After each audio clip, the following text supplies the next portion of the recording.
Welcome to Cyber Expo Ireland. If this is your first conference today that you've attended, welcome. We have a full day of different talks across the different streams, so I'd like to welcome you to ours.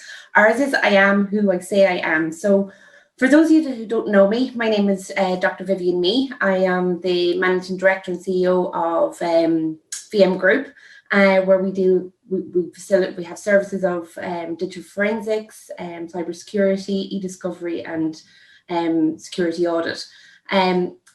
Today, the guys on the team are actually going to, or on the panel, are going to talk about I am who I say I am. So what does that mean? Everyone knows at the current climate that managing your security posture is very difficult and daunting at the moment.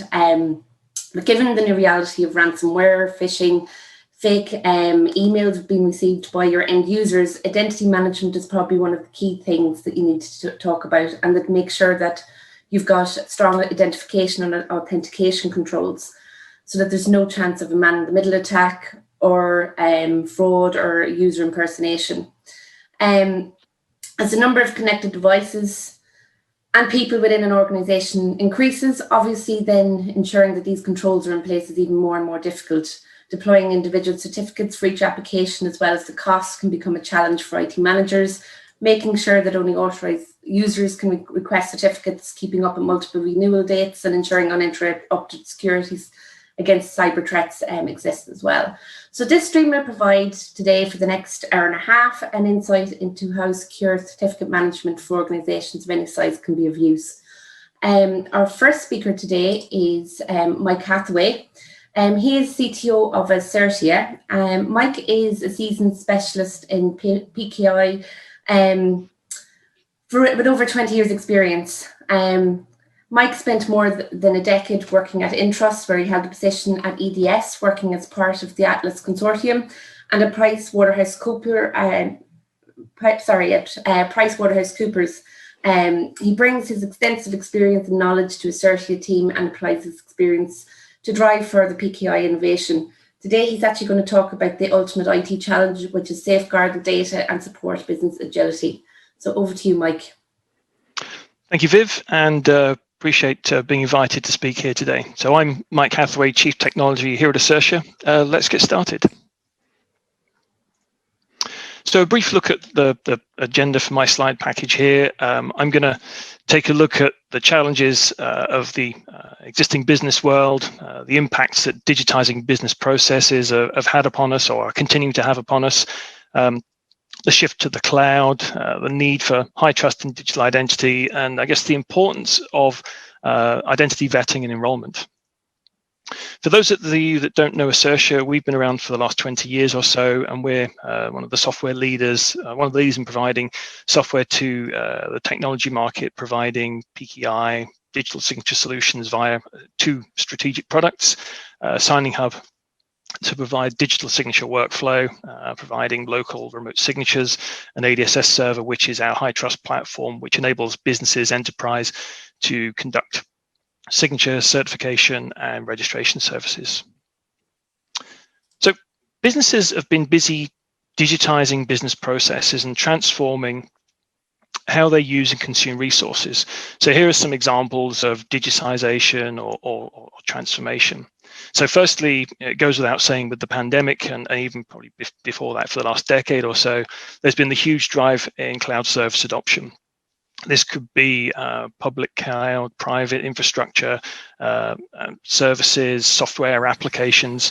Businesses have really increased their use of cloud providers, and with COVID being upon us, I think it's safe to say that cloud adoption projects that were previously 3 to 5 years in length have really now been consolidated, and people are rushing to support cloud services.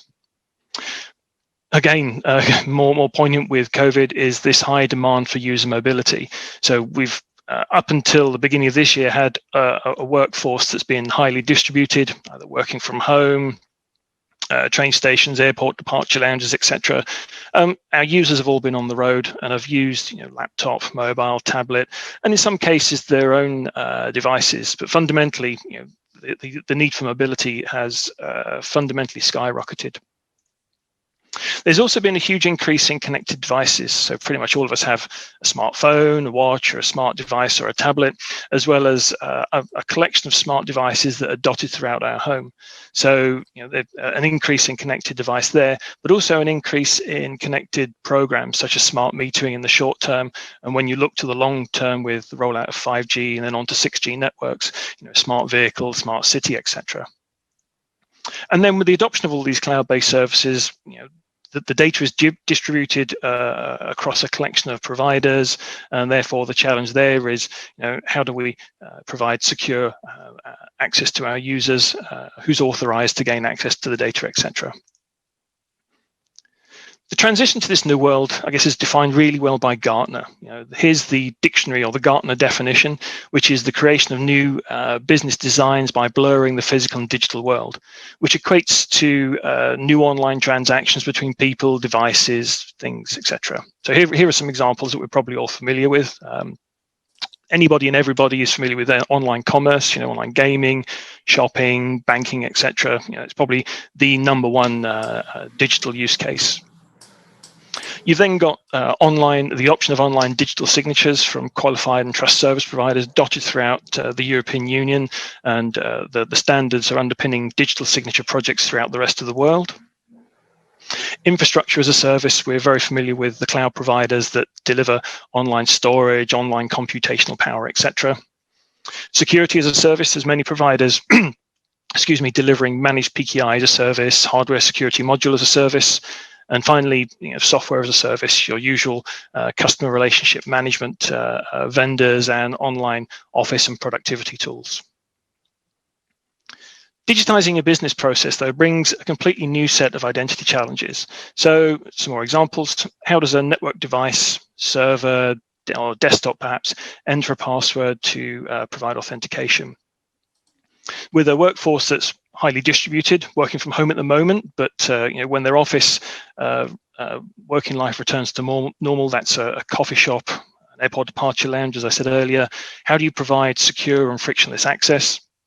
And how do we authenticate to buildings once we're permitted back in the office? How do we then deliver secure access to offices, laptops, printers in some cases?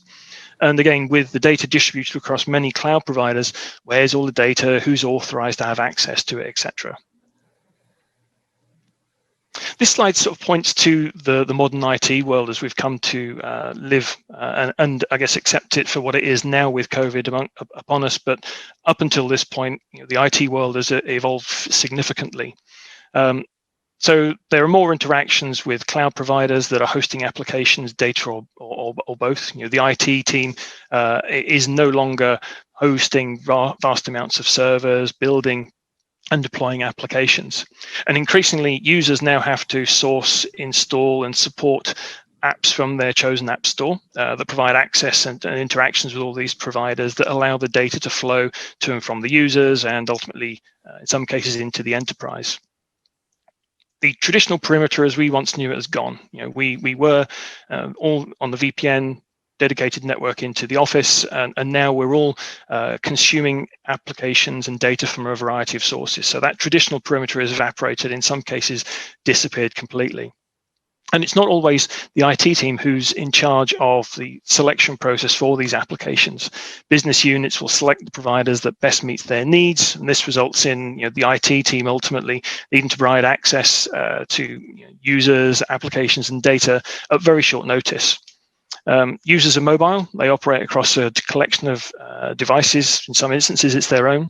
And it's actually here that we see that the user experience is one of the most important things that these application providers need to deliver. And this is where we see the ultimate IT challenge of how do we, as IT professionals, safeguard data in one hand, but also support business agility on the other. So what's the prime implication of the evaporating perimeter? Well, we now need to be able to trust in identity more than ever before. The value and sensitivity of information in the business hasn't declined, quite the opposite. The barriers and air gaps that might have protected it somewhat in the past have now dropped. So trusted identity is more essential than ever before. The challenge business face is how to apply the appropriate level of vetting and enrollment process to establish the identity of a user, a device, or an application without introducing friction or barriers to adoption. So in today's world, with all of those barriers having fallen away, that trust in every identity on your network becomes crucial. So in the digital world, identities, I guess, consist of things, network devices, workstations, printers, servers, access points, etc., all of which would have a unique machine address and an associated IP address. However, we all know that a machine address here can easily be spoofed, which could result in an IP address being issued to a rogue device and granting access to somebody's network. Users, they're not just employees, but they also could be partners, contractors, in some cases customers, who all need to be strongly identified, but also need to be differentiated in terms of privilege, perhaps how their identity is managed over time. And then throw into the mix applications, all of which require autonomous, automatic interactions, the need to authenticate and transmit information, receive information. It's these transactions that fuel the speed of digital business. And it goes without saying that cyber threats are at an all-time high, and cyber threats fundamentally originate on attack of identity, which could be an individual, could be an application, or it could be a device on the network. So you need consistency across the organization for policy, assurance around identity, and a concrete understanding of trust. PKI is the ideal vehicle for enabling strong identity in a consistent manner across the enterprise. PKI is the most versatile choice. Keys and certificates issued from a centrally managed PKI deployed to best practice policy is the only technology capable of offering cryptographically secure credentials that enable integrity, authenticity, information protection in a secure and frictionless manner. PKI, when deployed correctly, provides the all-important consistency in policy and assurance, around digital identity management across the organization and to a variety of use cases. It's an essential technology for all crypto and key management teams. So when we return to the definition of digital business, as we sort of understood it at the beginning of the presentation from Gartner, what we see is that PKI and trust services are crucial to and underpin digital business. The use of digital identity makes transacting in an online world secure and fundamentally enables digital trust. Digital trust provides the assurance to the user that they are indeed transacting with a genuine person, genuine organization, or a government body. In order to conduct digital business, fundamentally you need digital trust. And without digital identities and PKI, you cannot conduct digital business. It's just impossible. So in order for you to conduct digital business, this makes your trust infrastructure your critical infrastructure. Trust infrastructure equals digital identity equals digital trust, which enables digital business. PKI fundamentally here is crucial to digital business. So in order to put trust in any digital identity that you're going to issue and support lifecycle management for, you must first perform vetting and enrollment. A digital identity is only as strong as the process that's been used at time of enrollment. Know Your Customer, or KYC from the financial services world, provides good practice for vetting and enrollment of individuals for mortgages, bank accounts, and credit cards. It establishes that the individual is who they claim to be in order to provide good risk management and reduce fraud. So we've all felt this process. We've all had to visit a financial institution to prove our identity, to apply for a bank account, etc. KYC checks are used to different levels to help when working for different assurance levels. So in the electronic world, the fact that you have an email address, I can send an email to you with a link on it for you to click and verify your identity, is a fairly weak means of enrolling or registering somebody. Emails can easily be spoofed. You can be subject to a phishing attack, and really it's an automated means for issuing a low assurance identity. So the sort of thing would be good for registering for an online email account or social media or other such low assurance service. To move into the more secure worlds, you'd kind of want to look at medium and higher levels of assurance. So you may want to request your user provides information about their residence, provide scanned copies of identity documents such as utility bill, passport, driver's license, in order to issue a medium or fundamentally a higher assurance credential, meaning that you can then go away and independently verify their identity. I guess the point is, when looking at how you go about enrolling users, granting access to network services and applications, there's not one size that fits all, and so tools need to be flexible to meet your needs. In digitizing this process or performing electronic know your customer checks, you're able to provide greater levels of efficiency in the process while providing flexibility and convenience. So enabling the process helps you to reduce cost, can easily be adapted to help you respond faster to business needs, and can be integrated into other systems to aid the vetting process. So ultimately, this is going to lead to greater user satisfaction and enable you to do business at a much faster pace. So when Thomson Reuters went out and surveyed the market, they estimate that it cost about $60 million a year for financial services KYC checks. It takes about 32 days by average to onboard a new client, and nearly 90% of survey respondents indicated a really bad KYC experience. So when customers are looking to sign up to new services, we've all experienced this, be it a physical process or an online process. The more friction we encounter, the harder the process is going to be, the more likely we are to abandon the process altogether and seek a service elsewhere. So KYC, though, doesn't stop at end users. We've also got to consider business applications, devices, and the secure means to onboard others for digital identities. So they kind of fall into two categories. I consider, industrial devices, a controller or something that cannot participate in an enrollment process that's being driven by an administrator. So these would be manufactured with a secure onboarding or bootstrapping credential. When they were deployed by an engineer, they'd power up and have the means to automatically enroll using a secure credential. Conversely, you'd have an enterprise device which, when configured by an administrator, can actively participate in a KYC process. So SCEP, enrollment over secure transport, CMP, these mechanisms all provide means for an administrator to point something at PKI for it to be issued a credential. So organizations kind of require this robust flexibility to help onboard people, but also to be able to take into account devices, things, and applications. KYC, as I kind of alluded to here, provides this advanced set of registration tools that enable business to support varying enrollment models that may be needed to support different levels of assurance. So there's some examples here where the varying levels of vetting and identity can be employed. But here's kind of the illustration of an end-to-end process. So this is one end of the spectrum where we talk about issuing a low assurance credential. The user signs up, they select a type of certificate. They may only have one choice. They provide contents for the certificates. A back-end RA application verifies their identity with, say, Active Directory as an example, which then enables the CA to issue a certificate that grants them access to log on to Windows. And then the RA application will provide monitoring of the credential and lifecycle management. Conversely, moving up to medium and potentially higher levels of assurance, the same sign-up process is taking place. The user has to provide information, in this instance, more than they would do for a low assurance credential, so scanned passport, driver's license, etc. This would go to a first level RA for vetting and potentially approval or rejection.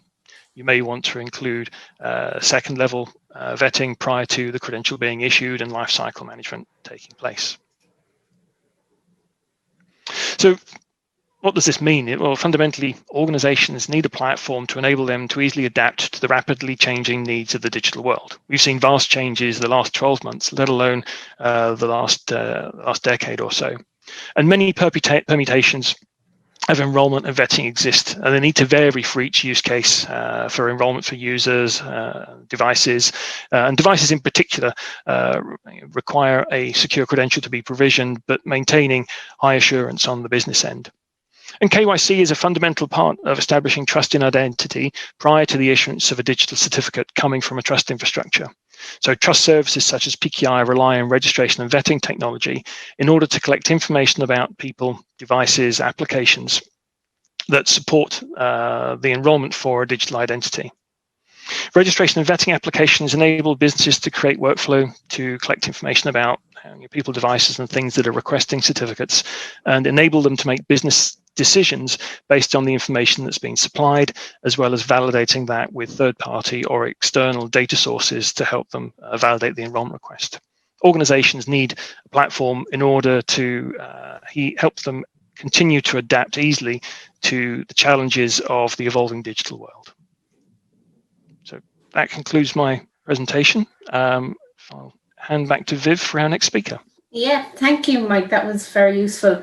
For those that are watching in the conference hall, we will have a question and answer session at the end. So we will have an opportunity to interrogate Mike further about his lovely presentation. So thank you for that. Our next speaker then is Robert Hann. He is a Director of PKI and Trust Services at Entrust. He also specialised in PKI identity management and trust services for over 2 decades. And though he doesn't look his age, I have to say it's over 2 decades, true, he brings a practical, innovative, inspiring perspective to these areas. With broad business-centred focus, he helped organisations in all sectors to realise their objectives and secure the services many of us rely upon in our business and personal lives today. So Robert today is going to talk about cryptographic best practices. So over to you, Robert. Thank you very much, Viv. Yeah, I'm broadcasting from an annex in Surrey today. I didn't have a better background, so there we are. Yes, I'm going to talk about cryptographic best practices. It's very timely. Entrust has just launched a cryptographic centre of excellence, which isn't something new for us. It's a name for a collection of services, but I'm going to talk about what's behind us launching that in terms of what organizations struggle with when it comes to cryptography, certificate management, etc. So just a little about us. We're a pretty large organization, 2,500 staff, established in 1969. So we had our 50th anniversary last year. We're privately owned, which gives us a lot of flexibility. We're quite a conservative company, but that's a good thing in security. We operate in a number of marketplaces, both geographically, we cover about 150 countries. And in terms of solution sets, we have products in access control, identity management, instant issuance of bank cards and credit cards.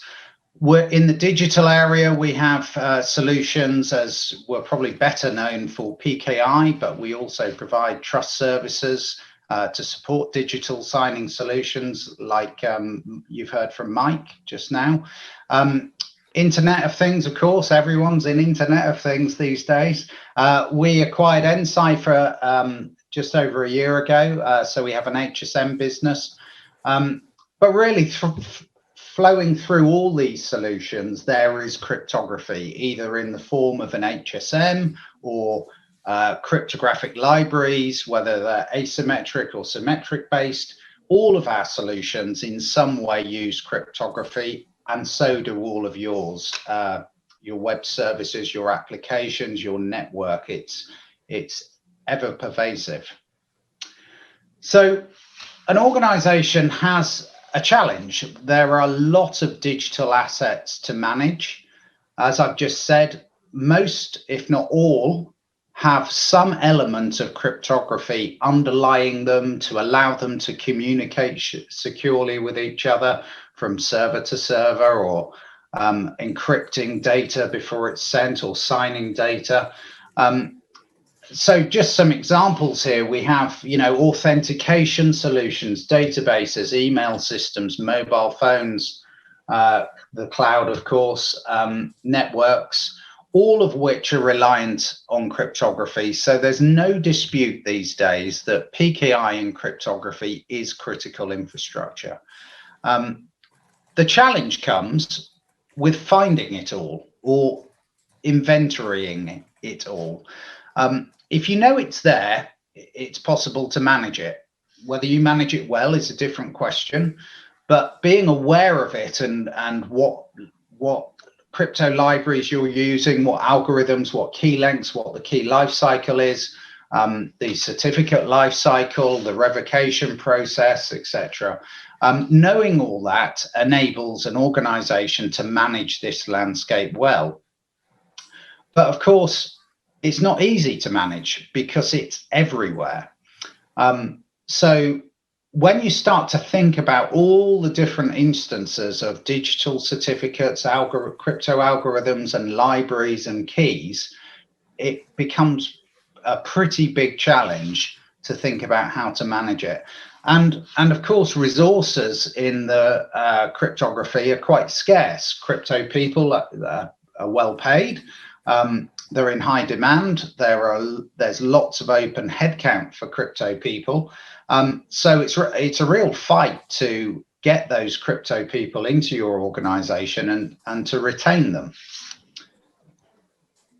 So CISOs, IT directors, operational IT, what worries them at night? So I'm not going to read out all these questions. These are just some examples, but they may not worry about the particular algorithm that a particular Robert, sorry to interrupt you there, Robert. By any chance, are you supposed to be sharing your slide pack? Or I are am you supposed to be looking at your...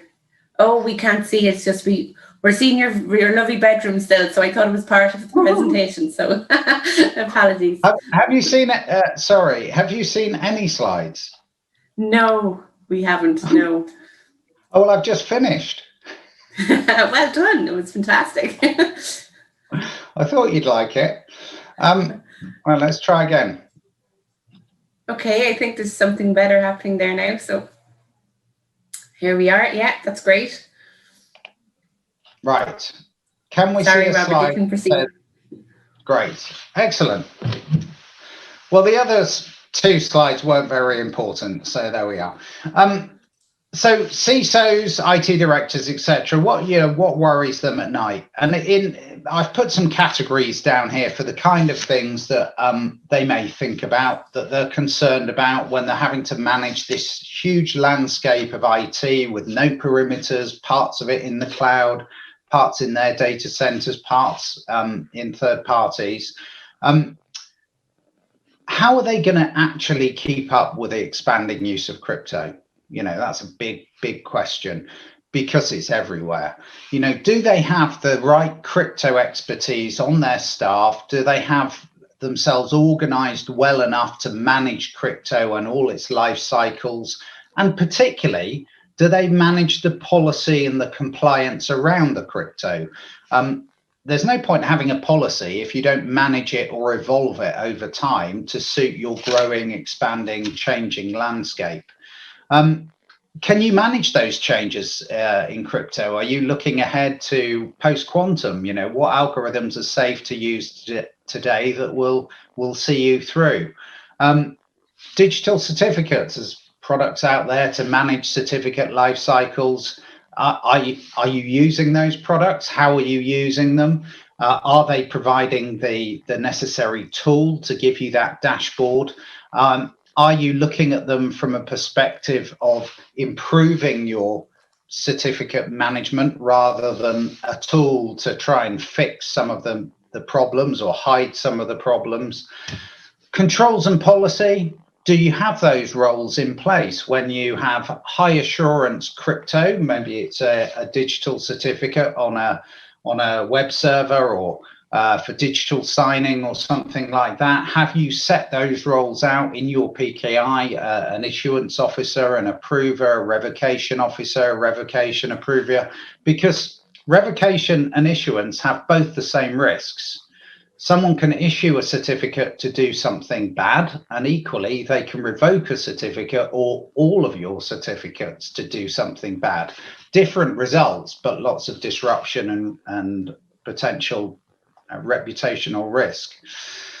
There's technical sides to this as well, of course, using HSMs to protect key material.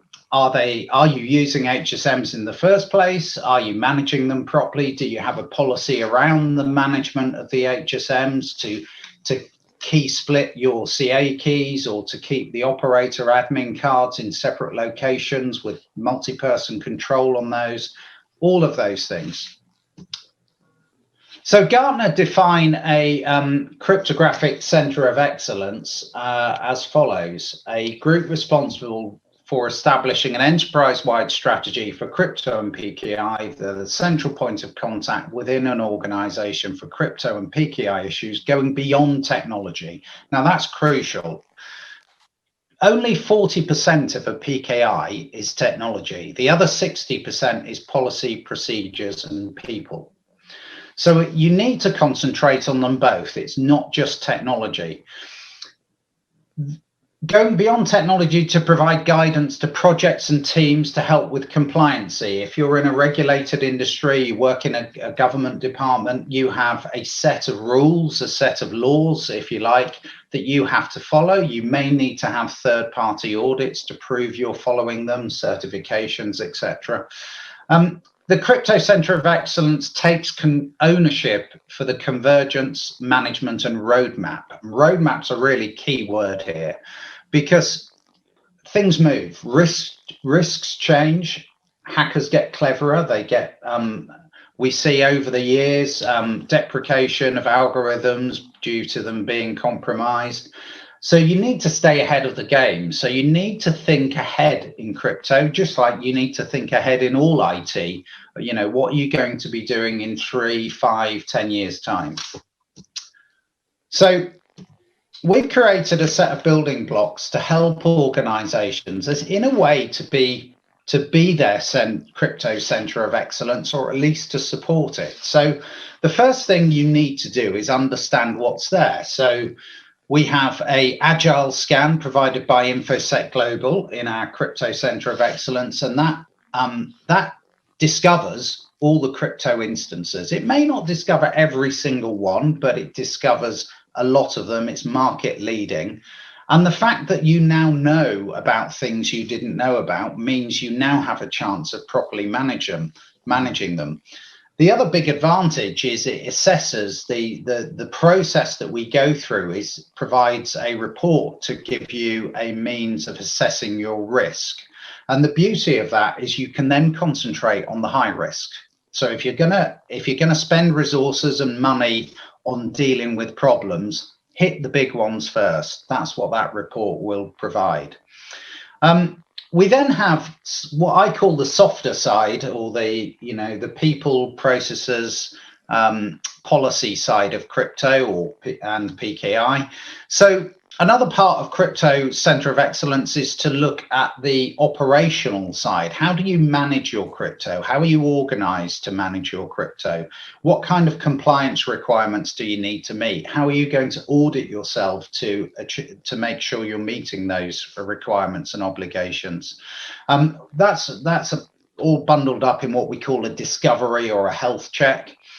And what we then do is we compare an organization based on those two inputs of scanning for certificates and crypto and keys, etc., and looking at the other 60%, looking at the processes, people, policies, and an organization. We then compare that to best practice. So what we're giving an organization is a means to measure themselves against best practices. Now, best practices, they're often inconvenient, and they may be different for different organizations.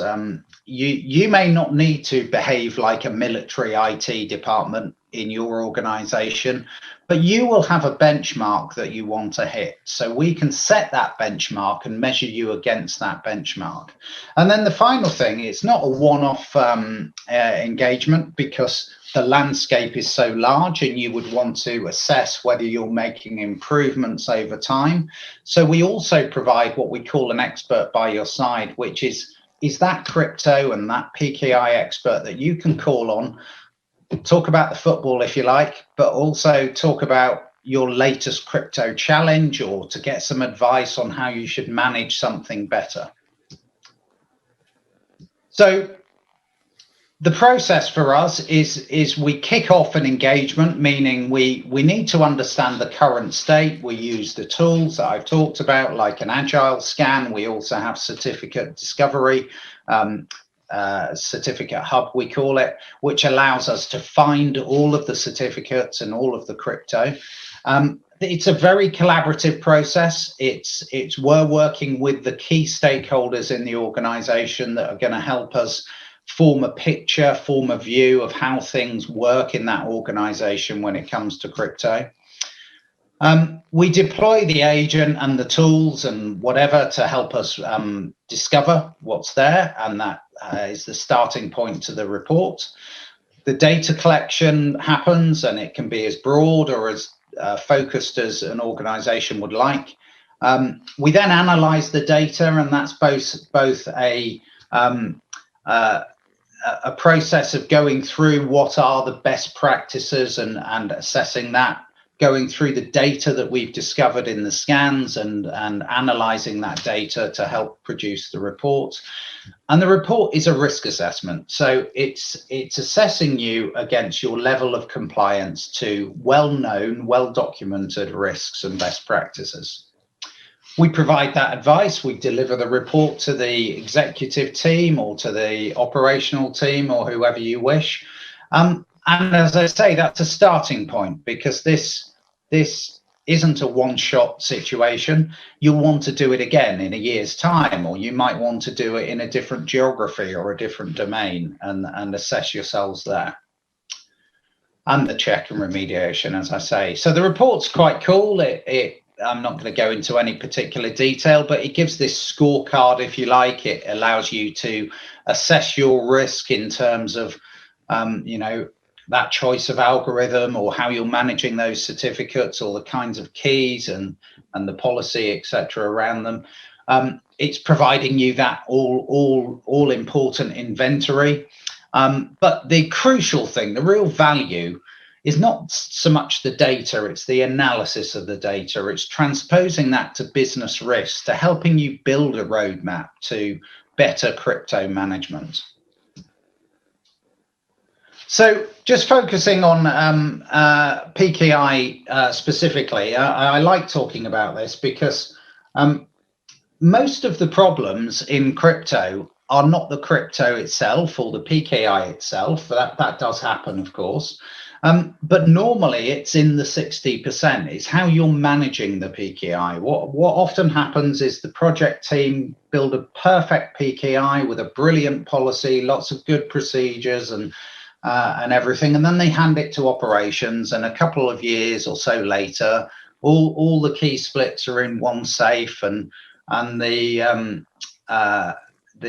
workarounds have started to happen, and the best practices are long forgotten, and all that high assurance that was cost all the money at the beginning has been lost.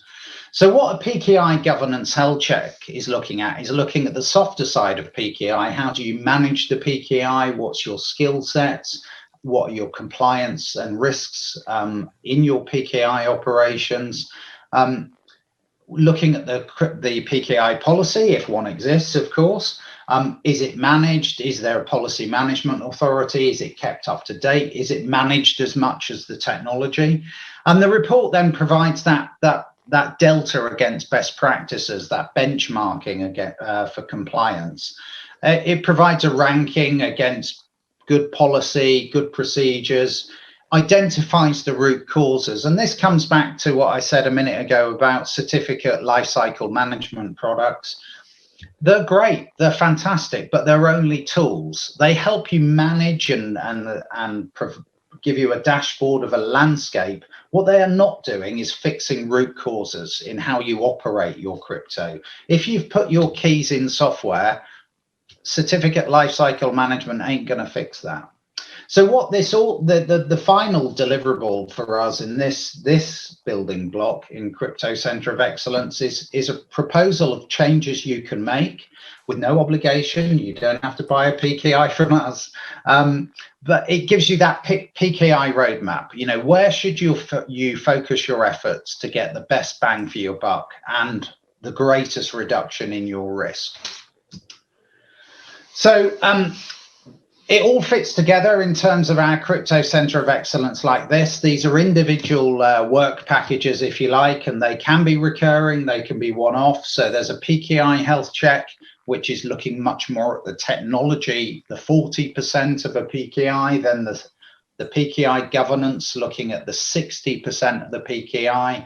And then we also have PKI discovery, which is helping you understand your requirements today and in the future, and planning a PKI architecture for the long term.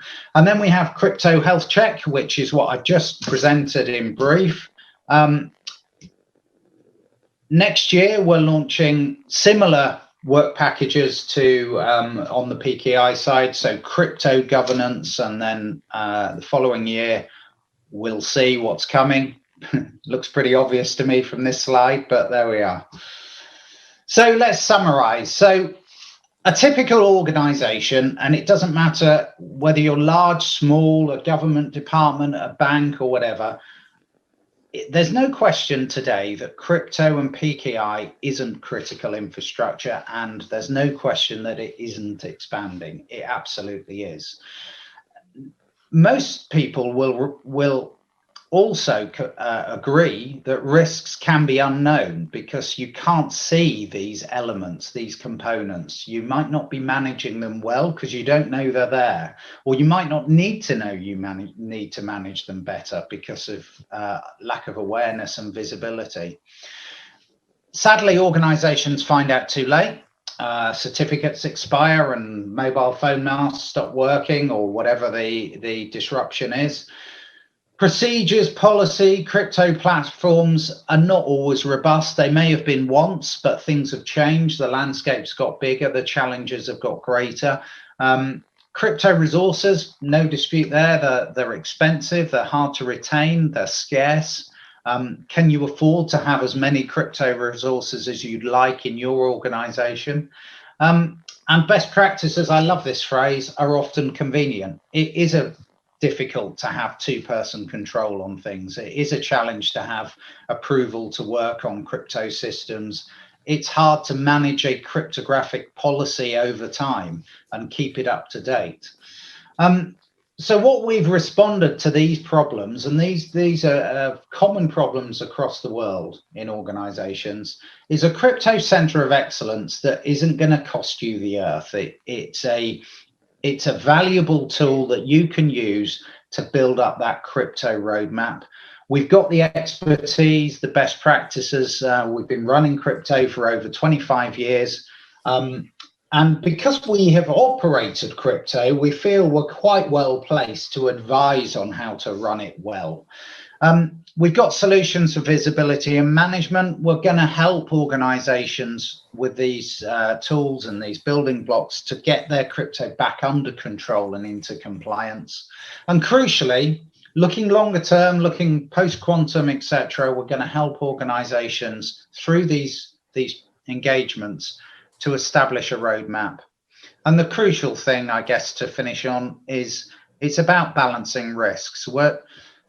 You could have the perfect PKI, but it will be locked away and unusable. You could have the perfect crypto algorithm, but it's unusable by modern computers. So what we're trying to do is help organizations make sensible decisions to mitigate the key risks and make sure they have a solid crypto strategy. Thank you very much. That's great, Robert. Thanks very much for that. They're very insightful. We will have a Q&A session again, as I mentioned after Mike there, once we're finished with the last speaker, which is coming up now. So we'll have some questions for you then during that session. Hopefully some good ones. I was expecting to see some teddy bears jumping out under the bed or something there earlier on. So sorry for disrupting your train of thought. Yeah. Brilliant, thank you. Okay, the next speaker then coming up at the is Will Bowles. He's a sales engineer for nCipher Security, and he will be talking about securing your cloud data in the cloud by securing your keys. He's worked for over 6 years in the HSM security sector, during which time he's helped customers across all industry verticals to solve their key management challenges. So over to you, Will. You're the last speaker of our slot. Thanks, Viv, and good afternoon, everyone. So, yeah, my name's Will Bowles. I'm a sales engineer at nCipher. I'll just give you a little background on nCipher, where we've come from. So, we're not a new organisation, and we're not new to the HSM space. Just get these slides working here. There we go. So, nCipher was initially founded over 20 years ago by two Cambridge University graduates, starting obviously in the HSM space. They were acquired by Thales Security. So we've been Thales Security for the past 10, 11 years. Until about 2 years ago, where Thales made the acquisition of Gemalto, and as part of Gemalto, that incorporated the SafeNet, their general purpose HSM, so our competitor. So as part of that acquisition, Thales actually had to divest one of the general purpose businesses, so they don't monopolize the market, and then they chose to separate the nCipher business. So 2 years ago, we separated from Thales, we reset up again, rebranded as nCipher, and then I'm pleased to say, as Robert said, Entrust acquired us sort of about 18 months ago now. So as of this month, you will see a big push on LinkedIn, all of our branding. We're going to stop using the nCipher brand, and we're going to fully move over to the Entrust branding. So as nCipher, we've kind of highlighted, we've seen as the HSM world has grown and the sort of technology's grown, security's changed, we've kind of highlighted these 4 key areas of growth: cloud, the Internet of Things, we've got blockchain, and we've got payments. And payments are not your sort of paying with your debit card, your credit card. This is kind of your more smart payments, so paying with your devices, paying with your watches, your phones, etc., things like that. So these are the 4 key areas that we've kind of focused a lot of time and effort in the last 2 years, and I've been working on solutions, improving security options for customers. So we've heard a lot about HSMs today. What it actually is an HSM. So an HSM is a dedicated hardware appliance. It's there to provide you that highest level of protection for your encryption or your signing keys in your stack. It's there to implement and enforce your custom defined policies. So what this means is when you create keys or you import keys into the HSM, you actually define how you want that key to be protected. So we never actually would recommend a key can be authorized for use by one particular person or one particular sort of form factor of authentication. We always enforce that you have sort of like at least 2 different methods of authorizing loading of a key. It's there to harden applications that use cryptography. So in the PKI space, obviously you can do software-based PKIs and they're great, but you can also then bolster the strength of that security, bolster the strength of that root CA key by using an HSM to secure those keys. And keys are generated from a high source of random. So built into each of our HSMs is a dedicated chipset that is actually there to generate those sort of not true, but the high quality random keys. So why do people buy an HSM? People don't buy them for fun. They buy them to tick normally a compliance checkbox. So the big one here is the FIPS 140-2. All of our appliances are 140-2 level 3 compliant. We've got common criteria, which is more apparent overseas. We've got the EIDAS, which in Europe is a big driver, and we're starting to see a bit of traction of that over here in the UK. We've got the big GDPR there, and then we've got the payment card industry. So people come to us if they need to adhere to some form of compliance. So moving on to the topic in hand is cloud. How can you maintain or regain control of your assets in the cloud? And I think it's fair to say that most organizations now are looking at some form of cloud strategy if they're not already on that journey. We've got the big 3 players. You've got Amazon, you've got Google, you've got Microsoft. They kind of monopolize the market at the moment. And a lot of companies are storing data, they're moving applications, they're using Office 365. But how can you keep control? How can you maintain? How do you know your data integrity is correct? All of the public cloud suppliers actually offer HSMs in the background, so you can actually use their HSMs for generating, encrypting, doing what you need to do.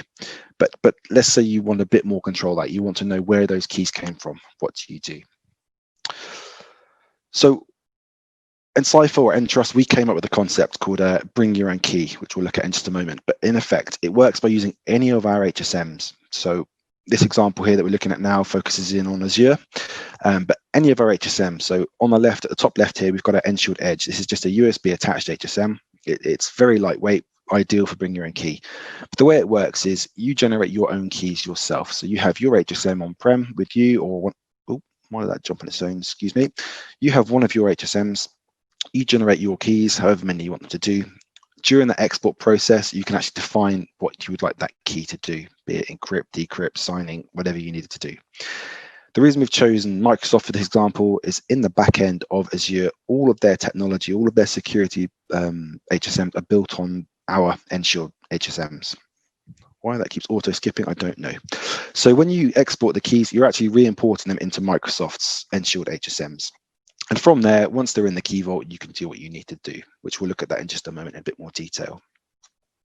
Looking at the slightly wider picture, not just focusing on one particular cloud, Bring Your Own Key brings you as the organization that commercial flexibility as well. So without Bring Your Own Key, just using the native tool sets that these guys can provide you, you can generate however many keys you need and you can do whatever you need to do. And that works perfectly for a lot of people.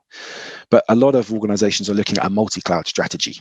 So if you want to share data between, let's say, AWS and Azure, without Bring Your Own Key, you're going to have to go through decrypt from one public cloud and re-encrypt in the other if you want to move the data across. Neither of these guys are actually going to give you the encryption keys you generated to take your data away and put it into the competition. That's just not going to happen.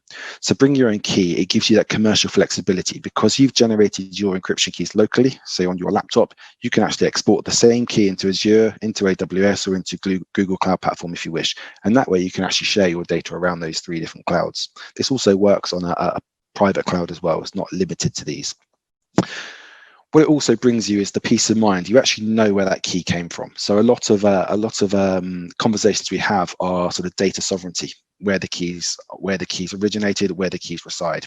So it also gives you that peace of mind. You know, you set a key valid for 6 months. You know it's only allowed to do, let's say, an encryption process. So in Azure specifically, Bring Your Own Key actually unlocks a little hidden tool set within the cloud platform there. If a key that you've generated using Bring Your Own Key is used in a way for which it's not intended to, you actually get like an audit trail of that key, and you'll get an instant notification to say this key is trying to be used in a method in which it's not intended to. So it's quite a powerful product, and it's a great sort of doorway into sort of bolstering your cloud strategy. It also, in the middle there, you see the FIPS and the common criteria. It also gives you that compliancy. So if you're storing data in the cloud and you have a compliancy requirement, you have to use one of our HSMs or a Bring Your Own Key type solution for giving you that peace of mind, that compliancy. What it doesn't do, it doesn't give you total lockout. So any data you hold in the cloud, obviously the cloud provider can actually access that data. If they were subpoenaed and had to show what data they're holding in a particular region and they had your data there, they'd be able to present that. And Bring Your Own Key, because you're generating keys and exporting them and putting them into sort of the key stores of the public cloud, those keys are there, they could decrypt your data. So that for some is an issue. So this is why we came up with Hold Your Own Key, and this has got 2 use cases really.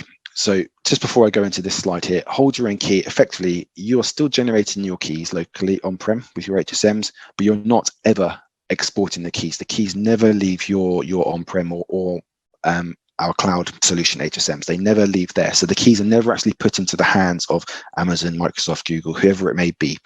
So any data you store in the cloud and you want to encrypt, you're encrypting with keys away from the cloud. You're just using their sort of cloud storage for storing your data. So it's complete lockdown. There is no way that any of these guys could present your data if they ever had to.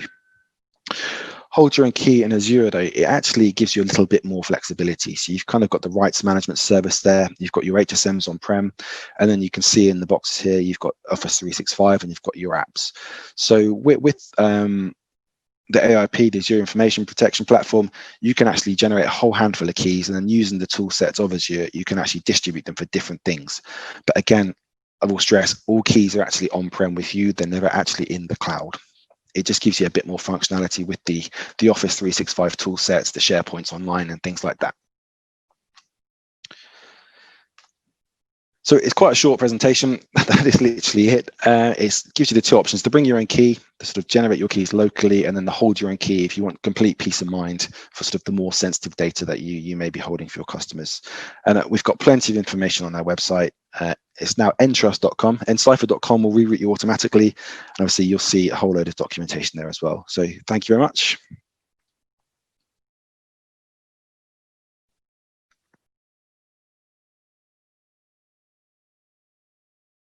Sorry, I forgot I was muted. So thanks very much for that, Will. Very, very insightful and brief. So we do have some extra few minutes. Anyone that wants to ask any of our speakers a question, we do have a facility for you to send in your questions. Some people have sent some through already, but if you want to send them through, we can then post them through. So since we have some questions in, I may as well get started on the Q&A session. There's some nice ones there. I suppose the first one for Robert. There's a query saying, if you already have a crypto and certificate scans, why do you need anything else? Robert, you might have to unmute yourself while you're answering there. Yeah, perfect. Well, certificate scanning solutions or certificate lifecycle management products are good things. But they're often, we find, misplaced. The use of a certificate lifecycle management product allows you to apply policy, to check status of certificates, to improve the workflow of certificate issuance, to get obviously a landscape and a dashboard of all your certificates or your crypto. What it's not doing is fixing the root causes, as I said. So you know, the classic is that your keys are in software and you've backed them up hundreds of times. So your PKI has got low assurance in the first place. So managing the certificates better isn't going to fix the fact that you've got that poor level of assurance, which may not fit the use cases that you're using certificates for these days.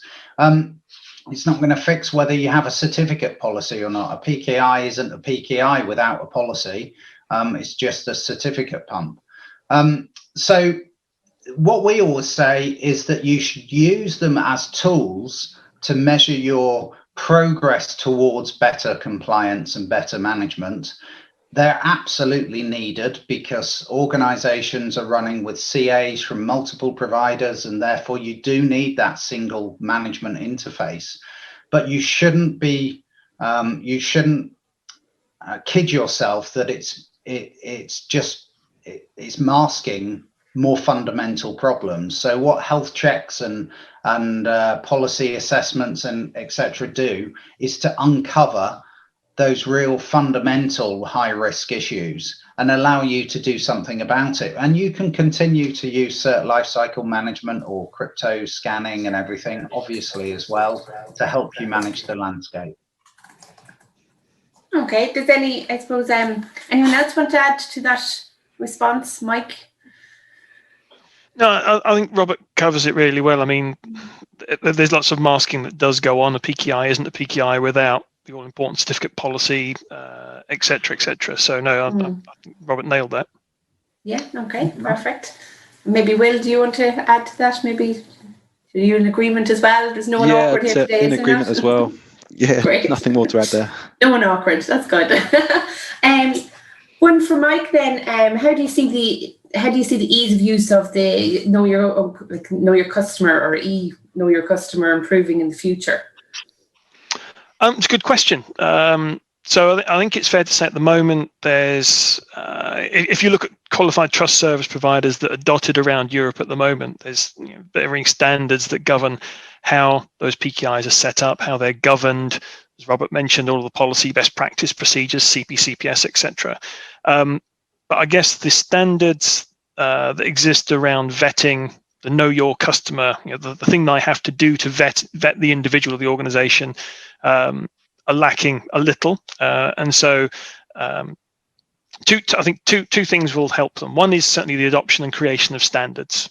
There's space happening in that place in that space in the Etsy world at the moment.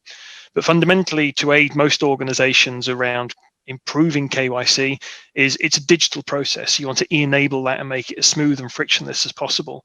So having an eKYC product or an RA essentially hook into existing data sources using some form of API. So if it's an enterprise enrollment and I'm enrolling, I'd want Ascertia or expect Ascertia to hook into our HR database, make sure that I'm who I claim to be from an addressing perspective, maybe a call to Equifax and Experian, a credit referencing agency, and other external data sources. So making that process as frictionless as possible. I sat on a webinar the other day, and one of the surveys said that people abandoned the onboarding process after 6 to 10 minutes. Very, very impatient people out there. But if you're onboarding for a credit card or something more high net worth, then you'd want a more onerous process. But I think these things need to be as frictionless and easy to use as possible. Yeah, absolutely. I do agree. Robert, I've another question, or Mike, I've actually another question for you. You did mention during your conference or during your talk there that business users are always, I suppose, implementing or engaging with third-party providers, and it's always the IT teams that are on the back foot and they're scrambling to get something implemented because it's usually last minute. They're advised and they're told we need it in next week. What would your which is normal, and I'm sure there's people out there listening that are like, yeah, that always happens. What would your I suppose like your advice be for both business users and or business owners and the IT people to when to engage when each other, and when can it be more seamless process rather than a scramble? That you can never engage early enough. And I see this having worked for a number of software vendors when you're having the all-important roadmap discussion and there's a purchasing decision that needs to be made. People need to engage at the earliest outset. People need to set expectations appropriately. There is, in most enterprise organizations, a change management process. You can't just go opening up ports on firewalls willy-nilly without things being tested appropriately.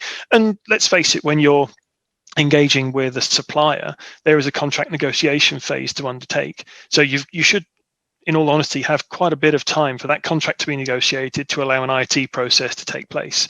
And I think what I've seen historically is you very rarely, as I said in my presentation, have the business user engaging with the IT department right from the offset.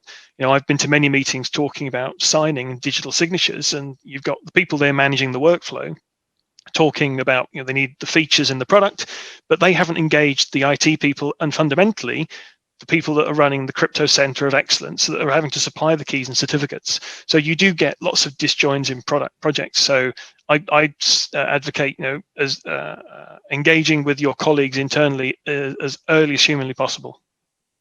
Okay, agree. Definitely agree with that. Will, I've got a question coming for yourself. Do you offer a cloud HSM service, and do you still get the compliancy if using cloud HSMs?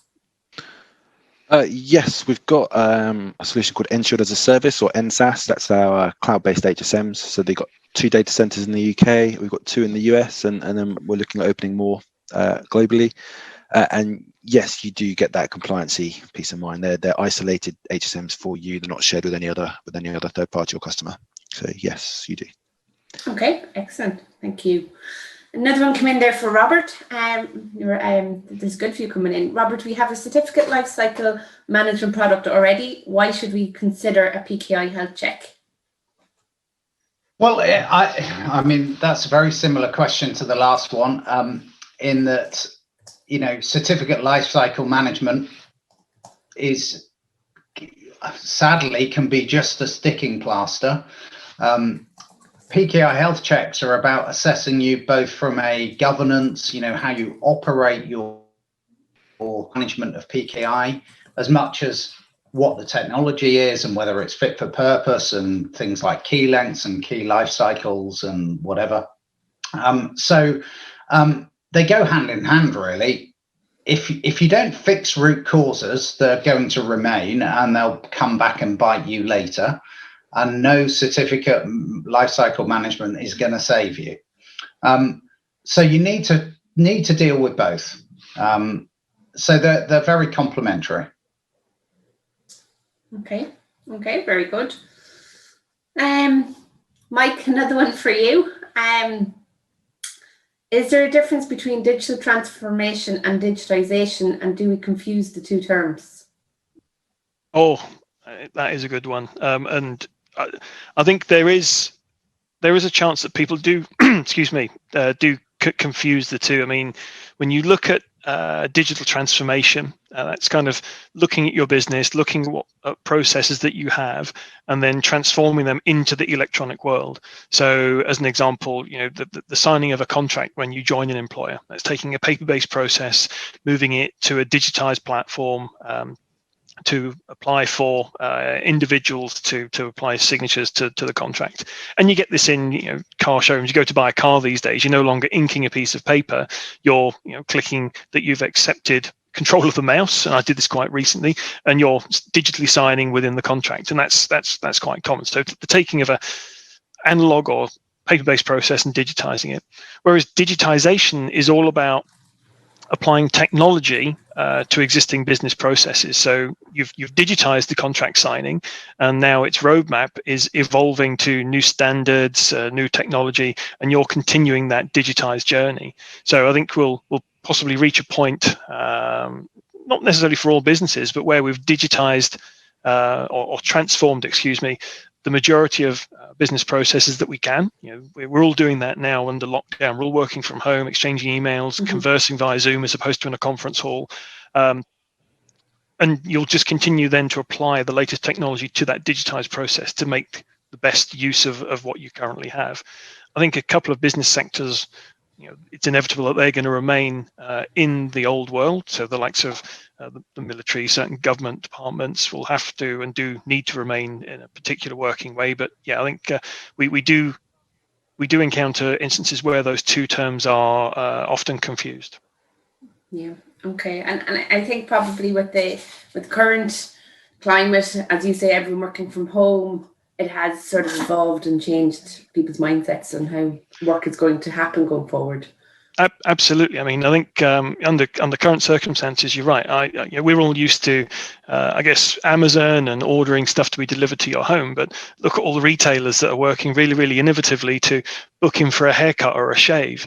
I'm going to make a restaurant booking, turn up and collect and take my food away. Uber Eats is doing a phenomenal trade. So I think there's been some real innovation in truly taking and transforming a lot of the old analog processes under the current situation. Will, one come in there for yourself? It's a query about licensing. How is Bring Your Own Key licensed? Good question. It's just a one-off purchase. You're not tied to the number of keys you wish to generate. So the Bring Your Own Key pack we offer, it includes our Entrust Edge, so that's our USB attached HSM, and then just the toolkit you need for generating and exporting keys to the various clouds. So it's not licensed per key. Okay, excellent. If just a note even to people that are watching, if there is anyone there that wants to add another question in, please do put it into the query slot, just for our speakers. Okay, we have another few. Okay, I've one actually for the whole panel, which might get us discussing a bit more. What challenges do the panel see with the 5G rollout? So who wants to jump in first?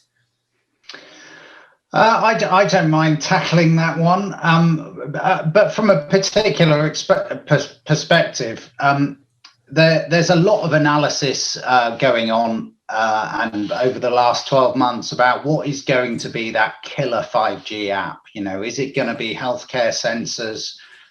Is it healthcare in the home? Is it going to be travel related or whatever? Health seems to come up very high on the list. So, I mean, I see this from the perspective of data. Healthcare data is worth way, way more than payment data in terms of its value on the black market, if you like. So therefore, it needs greater and much stronger controls around it.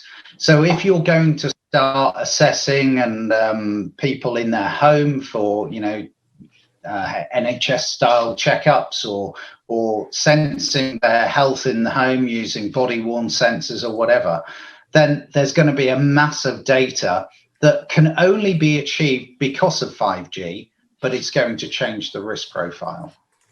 So that's the area that I'm sort of most interested in, that I'm hearing most about in the across customers in terms of their feeling about the risks of 5G.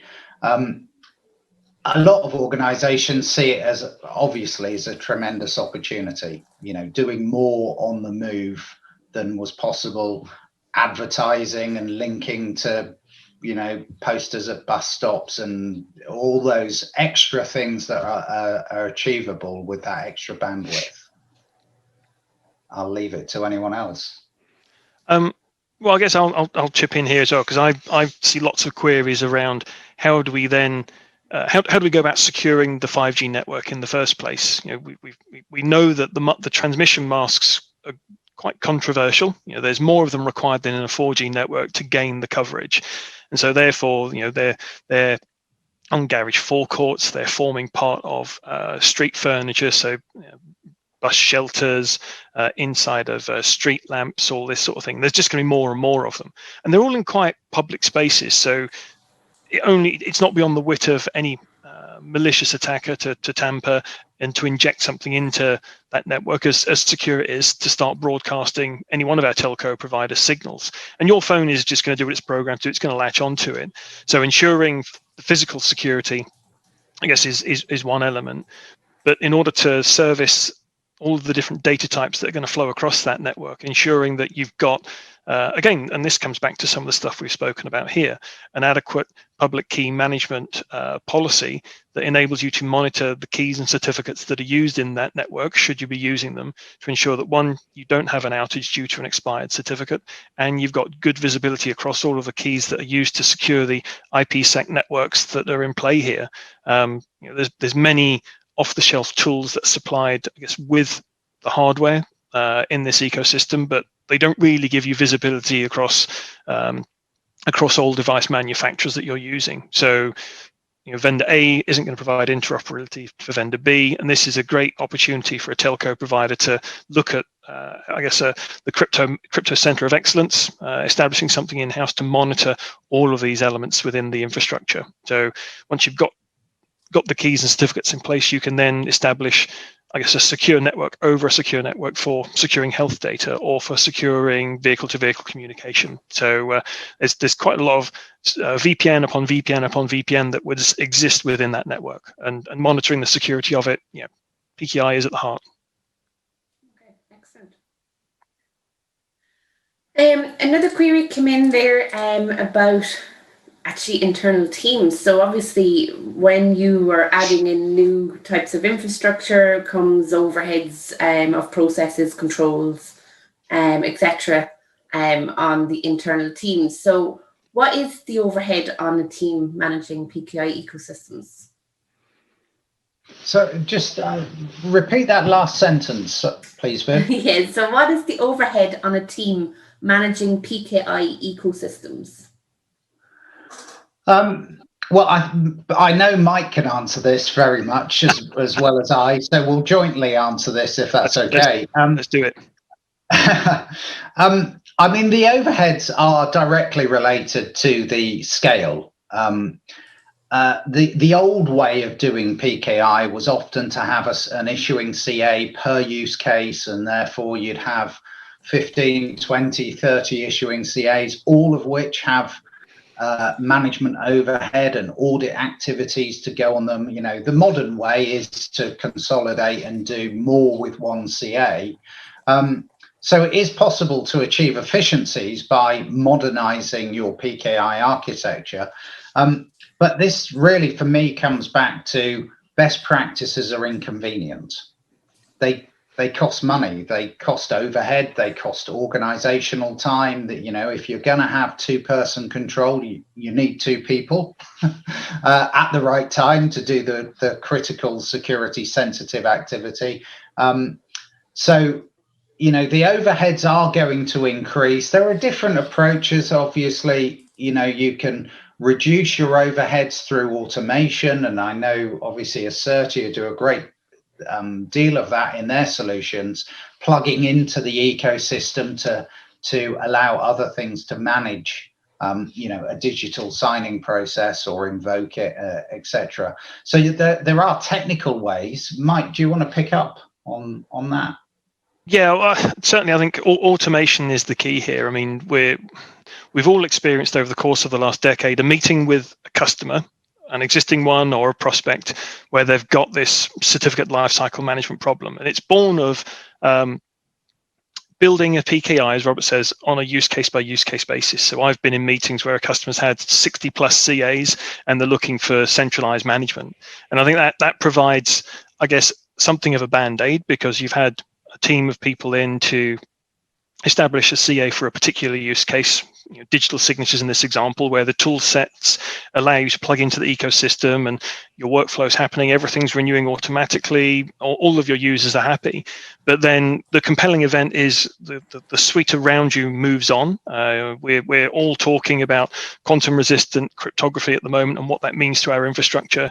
And I guess we kind of forget the automation that we were really proud of when we established the product, such as your signing platform or your secure VPN or your wireless network. And so, you need to ensure that the challenges around the automation can then be met with how the technology and crypto suites are advancing around you. I think some of the crypto governance programs that I've seen go to tackle centralizing management of CAs, because you've got an awful lot of them, but also someone implementing weak keys and algorithms in a PKI that was thrown together to deal with a particular use case. So we all saw how long it took to get SHA-1 out of most enterprises, RSA 102048. We're going to have the same problem as we head towards quantum resistancy. So yeah, we've got reasonable tools that give us high levels of automation, but I think it's on the operational and crypto centers of excellence teams, crypto functions teams, to be able to create an accurate view of what they are in order to touch them as and when you need to shift your crypto forward. Okay, excellent. We have a few more that come in, guys, so you're not off the hook yet. It's one I'm going to give Mike maybe a chance there, because there's one here for Robert. Where do you see most of the problems in PKI in crypto? That's a really good question. I've worked in this industry for 20 years, in a PKI company for over a decade. So I've spoken to a lot of customers, and what struck me early on, and in fact, actually, as a salesman then, what worried me was, will I know all the tech? Will I know all the acronyms and understand how PKI works? What I soon discovered, even 10 years ago, was the problems in PKI and crypto tend to be on the softer side. So technologies, especially now, the technologies are fast, they are easily interfaced, they've got automation tools, you can almost do anything with the technology. The problems come when people get involved. And that was the case 10 years ago, and it's continuing. And in fact, it's getting worse, really. It's poor procedures, it's poor visibility, it's lack of controls. So, starting out, as I said, with the best intentions and the perfect PKI, and then you start to dilute those controls because they're difficult to deal with, or your PKI expert leaves and his knowledge or her knowledge has gone forever. So you start to be at risk of making mistakes and starting to do things where you don't realize the importance of certain activities. We as Entrust have run root CAs for 20 years for organizations, because root CAs are one of those inconvenient things in IT. They're offline, they have an HSM, they have to be locked away, they have to be kept offline, highly controlled, because they're the highest assurance part of your PKI. You can't just pop them in the cloud, because suddenly they won't be offline anymore. So one of the things we've learned in that all those engagements of managing those routes is the customers time and again come back to us, weary and tired of their operational IT lives, and and start to say, oh, you know, we're thinking about doing this, doing that, the other. And then we remind them the importance of compliance, policy, good procedures, and everything. And they go away almost refreshed and renewed and realize that all those slightly inconvenient things that they've been doing because they weren't sure why have an importance. Putting your HSM operator cards and ACS cards in 3 different locations, you know, making sure not a single person can get to all those 3 cards because that's the root quorum. You know, they realize the importance of those things. So, yeah, I think that answers the question reasonably well. Mm-hmm. It does, yeah. Thank you. I have another one in. It's not really a question, it's more a comment, and maybe it might actually prove to be useful in terms of a discussion for us. But the comment in is, ironically, it appears the industry trend in MFA is to eliminate the user from the user authentication process and focus on tokens as a human proxy. How is this addressing the I am who I am challenge? It seems it just makes it easier for the criminals and it seems it just makes it easier for the criminals and avoiding the root cause of the problem.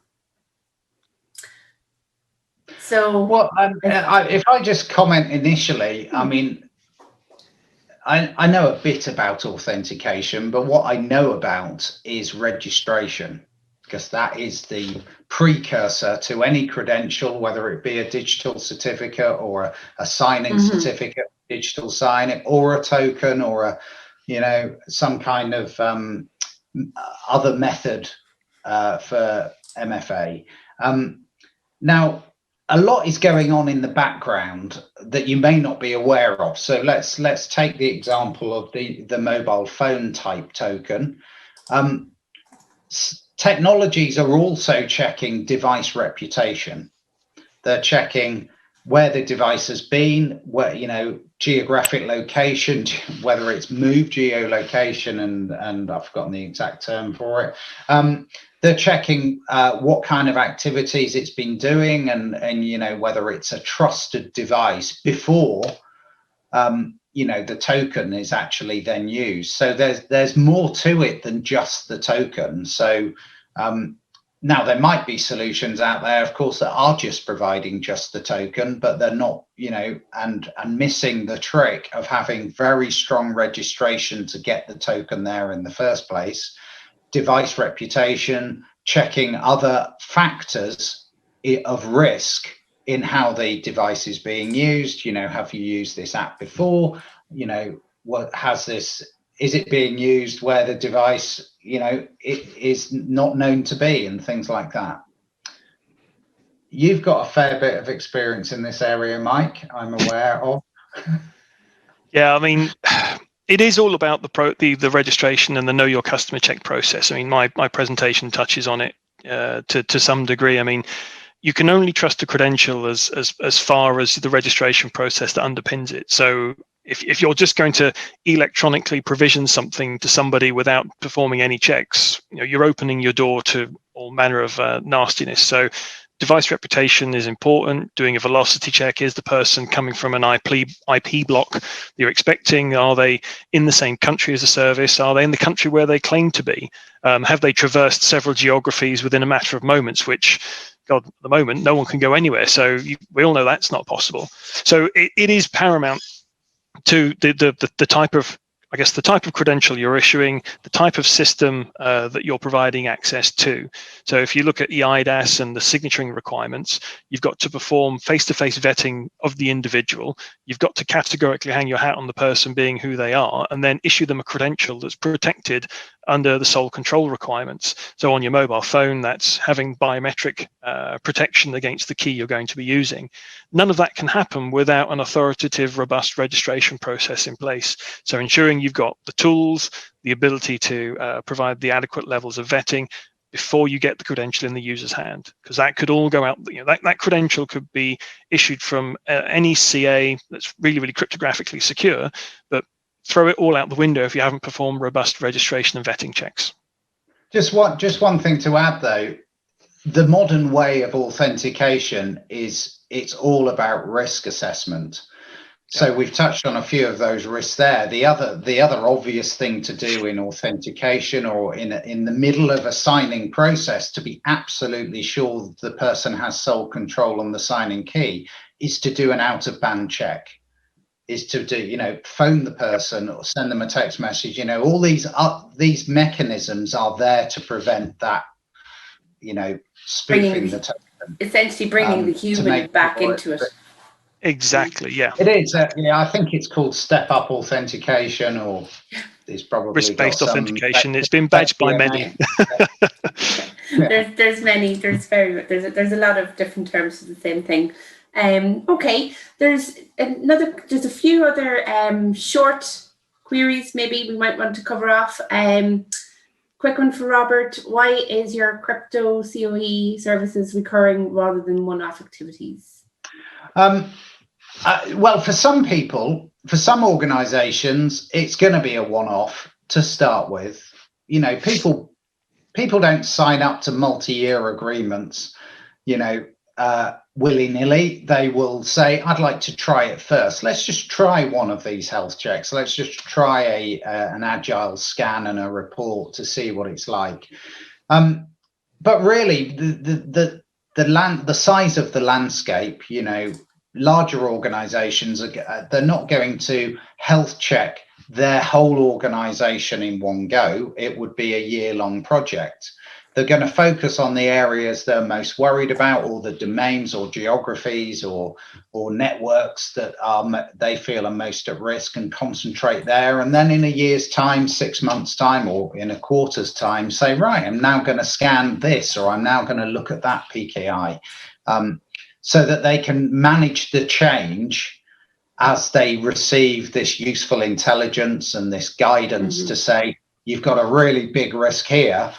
You know, deal with that risk, now move on and start looking at the amber risks, or start looking at other systems. So the beauty of the subscription is you build up a picture, you can measure yourself, you can assess your improvements over time, and you've always got somebody there to call.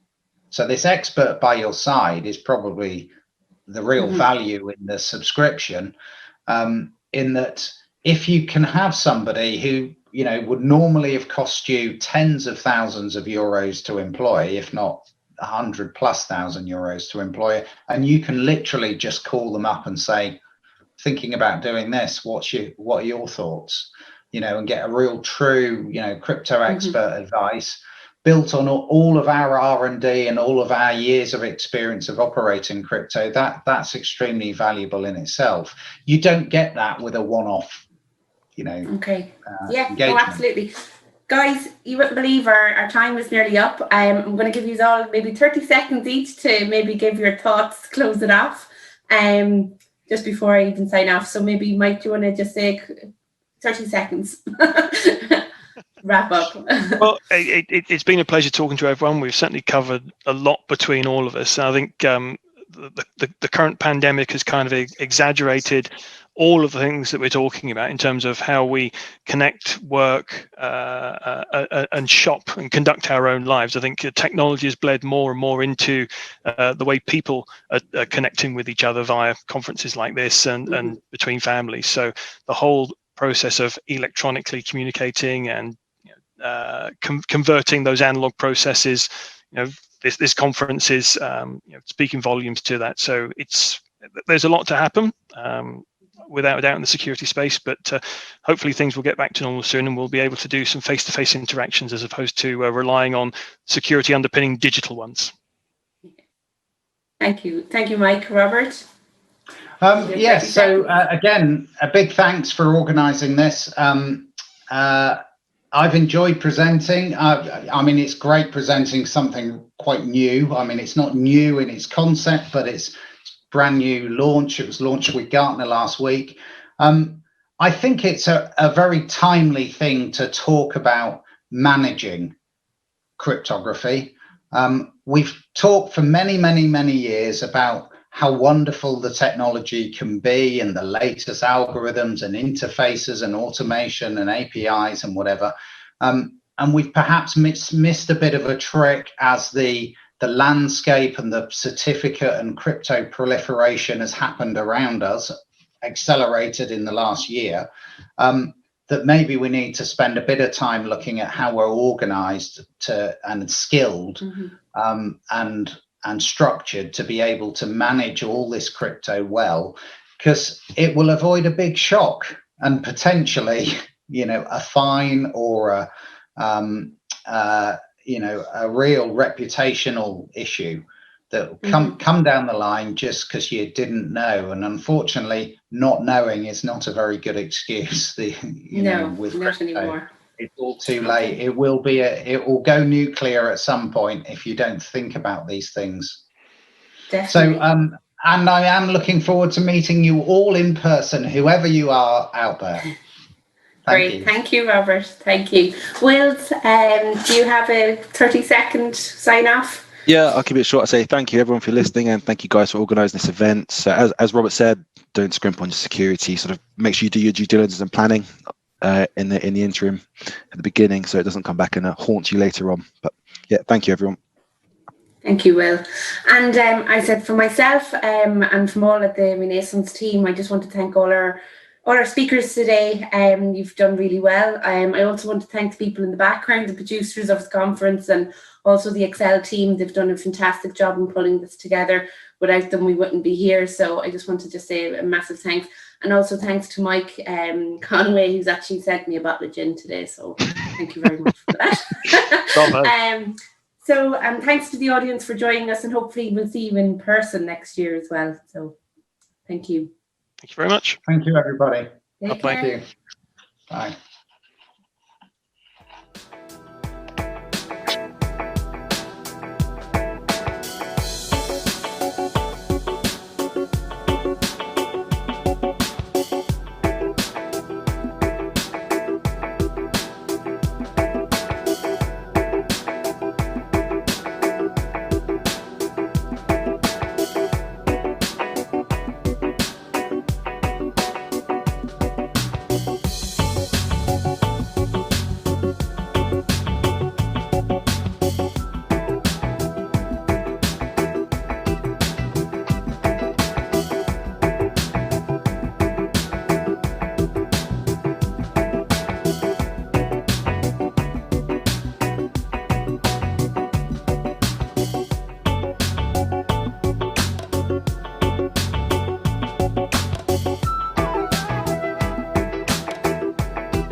Bye.